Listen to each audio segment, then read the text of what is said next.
मित्रों, आज हम बात करेंगे अहल्या की कथा की, जो कि बाल कांड के अंतर्गत ही आता है।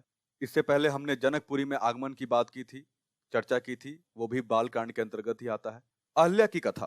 प्रातः काल राम और लक्ष्मण ऋषि विश्वामित्र के साथ मिथिलापुरी के वन, उपवन आदि देखने के लिए निकले।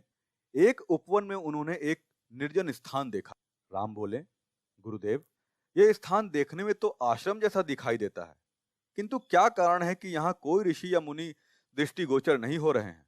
इस पर विश्वामित्र जी ने कहा, ये स्थान कभी महात्मा गौतम का आश्रम था। वे अपने पत्नी अहल्या के साथ यहाँ रहकर तपस्या करते थे। एक दिन गौतम ऋषि की अनुपस्थिति में इंद्र ने गौतम के वेश में आकर अहल्या से प्रणय याचना की। यद्यपि अहल्या ने इंद्र को पहचान लिया, तो भी ये सोचकर कि मैं इतनी सौंदर्यशाली हूं कि देवराज इंद्र स्वयं मुझसे प्रणय याचना कर रहे हैं, अपनी स्वीकृति दे दी। जब इंद्र अपने लोक लौट रहे थे, तभी अपने आश्रम को वापस आते हुए गौतम ऋषि की दृष्टि इन पर पड़ी। उस समय इंद्र उन्हीं का वेश धारण किए हुए था।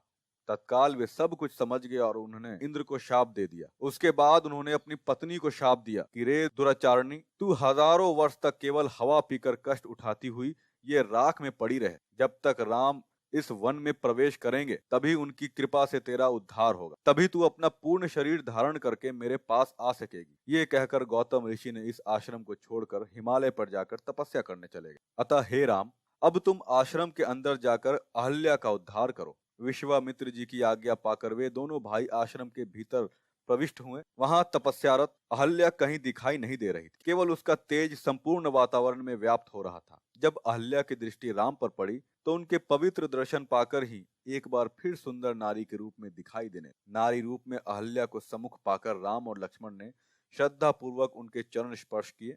तत्पश्चात उससे उचित आदर सत्कार ग्रहण कर वे मुनिराज के साथ पुनः मिथिलापुरी को लौट आए। तो मित्रों, ये अहल्या की एक छोटी सी कथा थी। मैं ऐसे ही कथा के साथ आपके साथ आगे मिलता रहूंगा। तब तक के लिए धन्यवाद।